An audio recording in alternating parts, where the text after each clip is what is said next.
Bismillahirrahmanirrahim. Kita masuk permasalahan yang kedua, terkait dengan adzan. Kita dengarkan di sebagian masjid, ya, terutama di luar negeri, di Timur Tengah, adzannya dengan lafaz atau ada tambahan lafaz, "Shallu fi rihalikum." Salatlah di rumah-rumah kalian. Maka ini juga disyariatkan. Ini juga disyariatkan. Dalam kondisi, disebutkan dalam hadis sahih, dalam kondisi malam yang sangat dingin, atau dalam kondisi terjadi hujan, disunahkan bagi muadzin untuk menambahkan lafaz "Shallu fi rihalikum."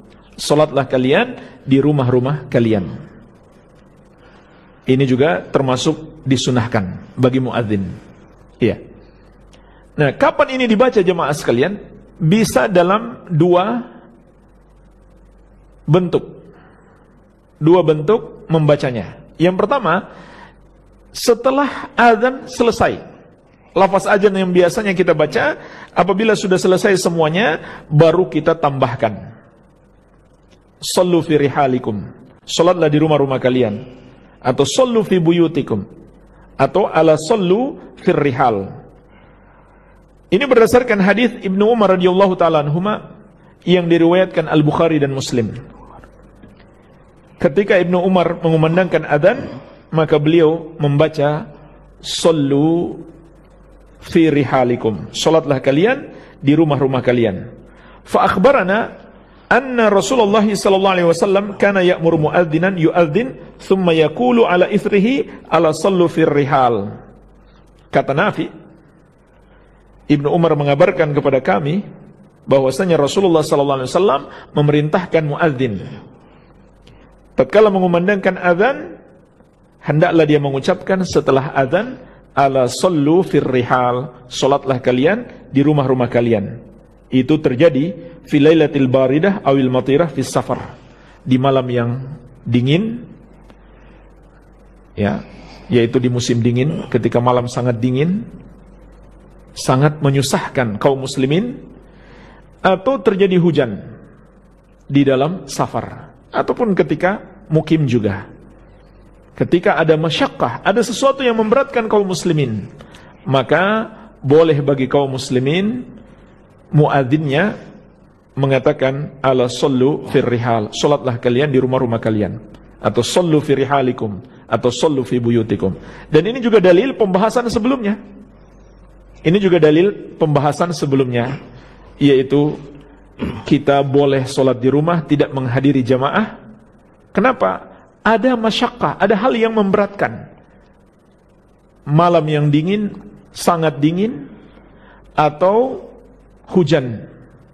Nah, jemaah sekalian, padahal kalaupun kita keluar hanya karena udara dingin atau hanya karena hujan, itu tidak akan terlalu membahayakan fisik kita. Mungkin berbahaya tapi tidak terlalu. Namun syariat telah memberikan kemudahan. Inilah keindahan syariat kita. Syariat yang selalu memberikan kemudahan.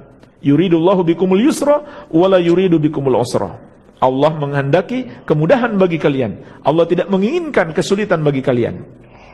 Nah, apalagi kalau sampai mengancam nyawa, seperti dalam masalah virus corona yang tersebar ini, tentu lebih diberikan keringanan lagi bagi kaum muslimin untuk tidak menghadiri sholat jamaah atau sholat Jumat. Iya. Begitu pula jemaah sekalian, ketika seseorang menahan buang hajat atau buang angin, atau ketika makanan sudah dihidangkan dan dia berkeinginan untuk makan, dia punya selera makan, dia lapar misalkan, maka Nabi SAW mengatakan, la salata fi hadratit ta'am wala huwa yudafi'uhu al-akhbathan. Tidak ada salat ketika makanan sudah dihidangkan, dan tidak pula ketika seseorang menahan dua hajat, yaitu buang air besar ataupun buang air kecil, ataupun buang angin, maka boleh baginya untuk menunda sholat, menyelesaikan dulu hajatnya. Itu saja diberikan keringanan untuk tidak menghadiri sholat berjamaah. Apalagi sesuatu yang lebih parah daripada itu, lebih berat daripada itu, yaitu penyakit yang bisa sampai mengancam fisik kita atau mengancam bahkan jiwa kita ataupun orang lain. Baik, ini yang pertama. Jadi dibacanya setelah azan. Yang kedua, cara membacanya adalah sebagai ganti hayya 'alas shalah. Jadi hayya 'alas shalah tidak lagi dibaca. Jadi yang pertama, hayya 'alas shalah tetap dibaca. Nanti di akhir azan kita baca sallu fi rihalikum, salatlah kalian di rumah-rumah kalian. Yang kedua adalah sebagai ganti hayya 'alas shalah.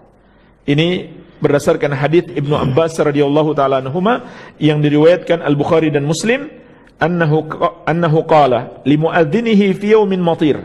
Bahwasanya beliau mengatakan kepada muadzinnya ketika turun hujan, idza qulta asyhadu an la ilaha illallah wa asyhadu anna muhammadar rasulullah fala taqul hayya 'alas shalah qul sallu fi buyutikum. Kalau kamu telah mengucapkan asyhadu an la ilaha illallah kemudian asyhadu anna muhammadar rasulullah, maka janganlah kamu katakan hayya 'alas shalah, tapi katakanlah sallu fi buyutikum, salatlah kalian di rumah-rumah kalian.